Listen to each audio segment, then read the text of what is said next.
కొంచెం వర్షం కనిపిస్తున్నావు. ఏం లేదయా, మన ఊరి పొరగాళ్ళని చూస్తే మనసు అంతెటో అవుతుంది. ఎందుకే ఏమన్నా లొలికి చేస్తున్నా? ఎవడో కూడా చెప్పు, నక్కరాలు చేస్తే నరాలు ఇస్తే కొడుతుంది. అంత కోపానికి రాకే మన పోరగాళ్ళు ఎప్పుడు చూసినా ఆ పాన్ షాప్ కాడ, ఆడవ కాలేజ్ కాడ కాళ్ళే కూర్చుంటారు. అటు నుంచి ఆడపిల్లని కొట్టు పెరిగినట్టు చూస్తారు. ఇది ఎట్లా పైకి వస్తారని ఆలోచిస్తున్నానే. ఊసిని అంతేనా? 20,000 ఇంకా పోయి చూడు, మనం ఎన్ని చేసినాము యాదలేదా? అది కరెక్టే కానీ ఏ పోంచి బాగా వీళ్ళకి ఏముంది? అదే పూర్వజ కాలేజ్ కూడా 10 మంది తిరిగి పాఠశాల మనలాగా పొలం కట్టుకున్నాయి, గడ్డి వాడుకున్నాయి. ఏమంటావు? మనమంటే కింద మీద పడి ఇట్లాగస్తున్నాం. వీళ్ళు ఎట్లా బతుకుతారో ఏమో.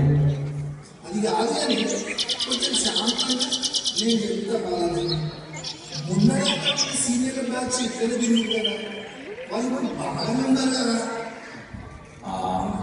ఇలా బతకలేక దేశాలు పట్టుకుని అమెరికా దేశం పోయింది కదా, ఏ తెల్లపోలేం కూడా పోయింటారు.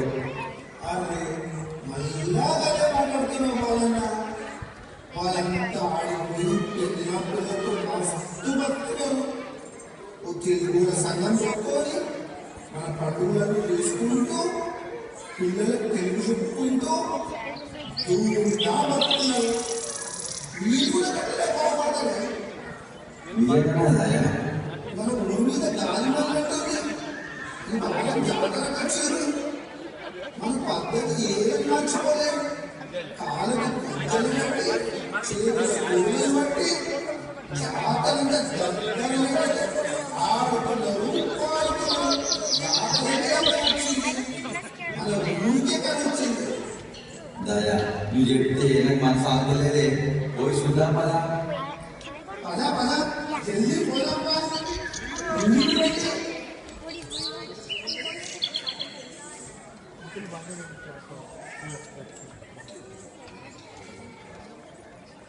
బామా సుందర